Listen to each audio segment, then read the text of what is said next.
Have you ever stopped and wondered, is the way you're touching yourself today truly what your body needs now, especially after 60? If you've ever felt unsure or hesitant, know that you're absolutely not alone. In fact, this is one of the most common questions I get from older men. It's not just about whether it's still okay to masturbate, but how to do it in a way that's safe, gentle, and actually supportive of your health. That's what we're diving into today. I'm Dr. Sophia Carter, and I've spent years working with thousands of men just like you. Men who are aging with strength and curiosity, who still want to feel connected to their bodies, confident in their masculinity, and free from shame. Today's topic, one of the most quietly important aspects of male health that rarely gets discussed: how to masturbate safely after 60, and the 3 silent mistakes most men make without realizing it. This conversation isn't about shame.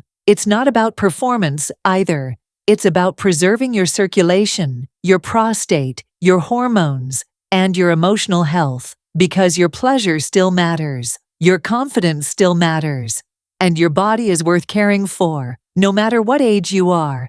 Let's begin with a fundamental truth that I want every man over 60 to hear and feel in his bones. Masturbation is not only normal, it is healthy. In fact, it can become one of the most supportive practices for your overall male wellness. Yet what I've found is that many older men begin to doubt this over time. They wonder, do I still need this? Or worse, they feel embarrassed for still wanting that connection. Let's be clear, gentle, mindful self-stimulation is one of the most natural ways to keep blood flowing through your penis, to support prostate health, to lower stress hormones, and even to improve sleep. But here's where it gets crucial. Your body at 60 or 70 doesn't respond to touch the same way it did at 25 or 30. That's not a flaw, that's biology. Your skin is thinner, your nerve endings may take longer to respond. Blood vessels may be more fragile, and what used to work fast and easily may now require more time, more awareness, and a very different approach. And that's okay. It's not about trying harder, it's about tuning in differently. You're not trying to fix a machine, you're learning to listen to your body in a whole new way. And when you do that, with kindness, slowness, and respect, not only does pleasure become richer, but your long-term health gets stronger. Many men never get told this, so they just keep doing what they've always done. Same rhythm, same grip, same rush, and then they feel disconnected, frustrated, or even mildly hurt afterward. But when you understand that your body is simply asking for something different now, something slower, more nourishing, everything begins to shift. And that brings us to mistake number 1. Mistake number 1, rushing through it.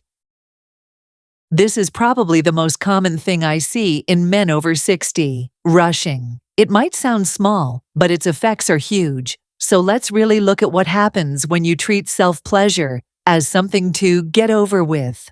When you rush, your nervous system stays on high alert. Your breath is shallow, your blood vessels constrict, your brain stays partially in scan mode, waiting for a noise, an interruption, a distraction. Your body doesn't feel fully safe, and without that sense of safety, you don't get full arousal, you don't get deep blood flow to the penis, you get tension, not satisfaction. The end result, you feel a little empty, maybe even sore, maybe you struggle to reach orgasm. And if this becomes your pattern, your body starts associating touch with tension, not relaxation, not safety, not joy, just pressure.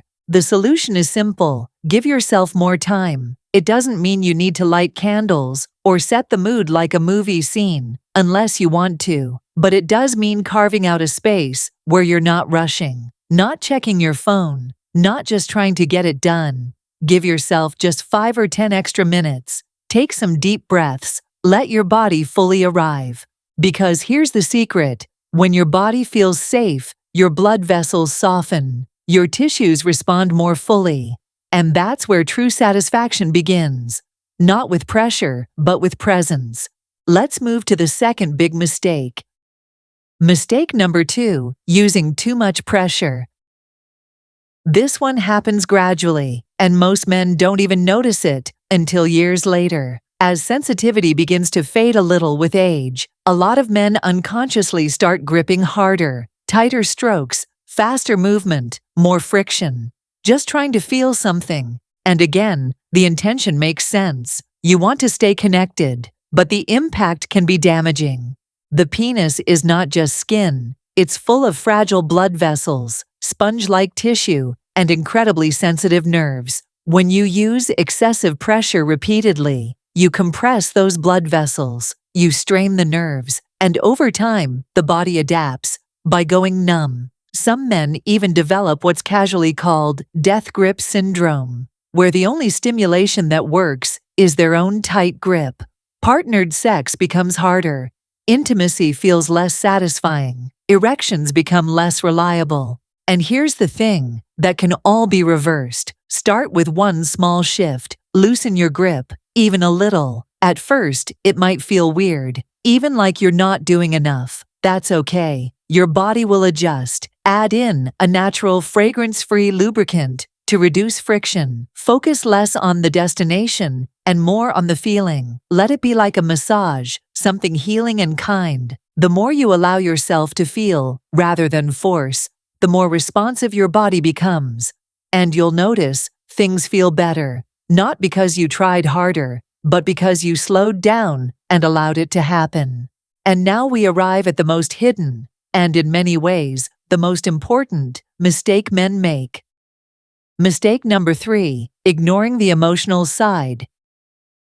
Touch is physical, but arousal, that's emotional too. And many older men carry a lifetime of unspoken shame, stress, or self-doubt around masturbation. Some were raised in environments that taught them it was dirty or wrong. Others simply feel uncomfortable with how their body has changed. Maybe it takes longer now. Maybe your erection isn't as firm. Maybe you don't look like you used to. And slowly, those quiet thoughts, am I normal?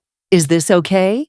Start to creep in. But here's the truth, those emotions don't just disappear. They lodge in the muscles, in the breath, in the way blood flows. And over time, they can lead to anxiety, disconnection, even a loss of desire. Not because your body has stopped working, but because your heart no longer feels safe. The good news, this too can shift. Start with compassion. Remember, this isn't about performance. It's not about proving anything. This is about healing, connection, pleasure without pressure. And if you find that hard, you're not alone. Talk to someone, a doctor, a therapist, even a close friend. There is real strength in being honest about your body and your feelings. You deserve to feel whole. You deserve to feel at home in your skin. And now that we've looked at the 3 big mistakes, rushing, pressure, and shame, let's focus on building a healthier self-care routine. How to create a gentle, healthy routine.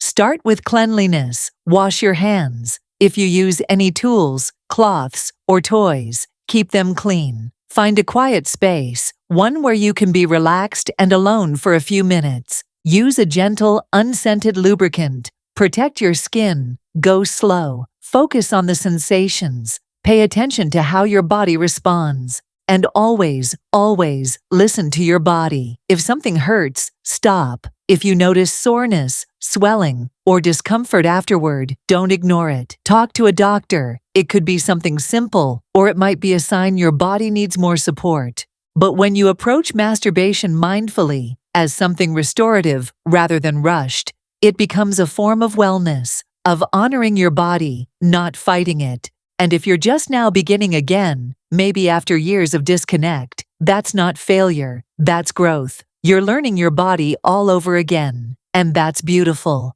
You're not broken, you're not past your prime, you're simply entering a new phase of life, one that asks for more care, more presence, and more kindness. And when you give yourself that care, your body responds. So the next time you touch yourself, don't rush, don't force, don't judge, just listen. You deserve that kind of care. And if this helped you, if this gave you even one insight that brought you peace or clarity, I invite you to subscribe. Because this isn't the end of the conversation, it's just the beginning. Your body matters, your pleasure matters, and your confidence is still worth protecting. Until next time, stay strong, stay curious, and take good care of yourself.